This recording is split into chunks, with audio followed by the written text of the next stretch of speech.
தீபாவளினா பளிச்சுன்னு ஞாபகத்துக்கு வர்றது பட்டு, பட்டாசு, பலகாரம். பலகாரம்னா ஞாபகத்துக்கு வர்றது மந்த்ரா கடலை எண்ணெய். அபார ருசி, ஆரோக்கியமான உடல் நலம். தீபாவளி அன்னைக்கு மட்டும் இல்ல, என்னைக்குமே கிச்சன்ல இருக்க வேண்டியது மந்த்ரா கடலை எண்ணெய் தான்.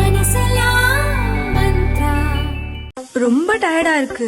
இயற்கையான டேட்ஸ், பாதாம், பிஸ்தா, கேஷு அண்ட் ஹனி கொண்டு தயாரிக்கப்பட்ட lion date nut bites. Ranipet மாவட்டம் அரக்கோணம் அடுத்த மோசூர் அம்பேத்கர் நகரைச் சேர்ந்தவர் ஜம்புலிங்கம். இவரது மகன் திவாகர், வயது 19. இவர் +2 வரை படித்துவிட்டு தனியார் கம்பெனியில் வேலை பார்த்து வந்தார். 3 வருடங்களுக்கு முன் தெருவில் நடந்து சென்ற திவாகரை நாய் கடித்தது.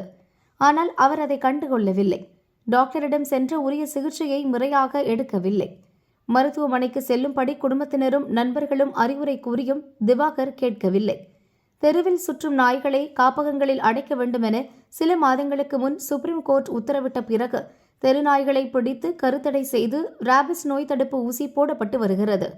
அப்போதும் கூட திவாகரை பெற்றோர் எச்சரித்தனர். மருத்துவமனைக்கு செல்லும்படி கூறினர். அவர் கேட்கவில்லை. இந்நிலையில் நேற்று முன்தினம் இரவு திடீரென கடுமையான காய்ச்சல் அடிக்க துவங்கியது. மருந்து மாத்திரை சாப்பிட்டும் காய்ச்சல் சரியாகவில்லை. மூச்சு திணறலும் ஏற்பட்டது. அரக்கோணம் அரசு மருத்துவமனையில் அட்மிட் செய்யப்பட்டார்.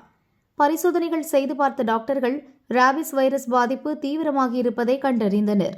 உடனடியாக மேல் சிகிச்சைக்காக சென்னை அரசு பொது மருத்துவமனைக்கு ஆம்புலன்ஸில் அனுப்பி வைத்தனர்.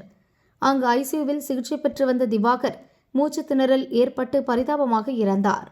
நாய்க்கடிக்கு திவாகர் முறையாக சிகிச்சை பெறாததே அவர் மரணத்துக்கு காரணம் என டாக்டர்கள் கூறியதை கேட்டு பெற்றோரும் உறவினர்களும் கதறி அழுதனர்.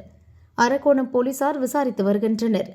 நாய்க்கடியை அலட்சியப்படுத்திவிட்டு வழக்கமான வேலைகளை செய்பவர்கள் தொடர்ச்சியாக மரணமடைந்து வருவது தமிழகத்தில் அதிர்ச்சி அலையை ஏற்படுத்தியுள்ளது. ராபிஸ் வைரஸ் பாதிப்பின் அறிகுறிகள் தென்பட்டுவிட்டால் 100% உயிரிழப்பு ஏற்படுவது உறுதி. அதனால் நாய்க்கடிக்கு முறையாக சிகிச்சை பெற வேண்டும் என தமிழக சுகாதாரத்துறை எச்சரித்துள்ளது.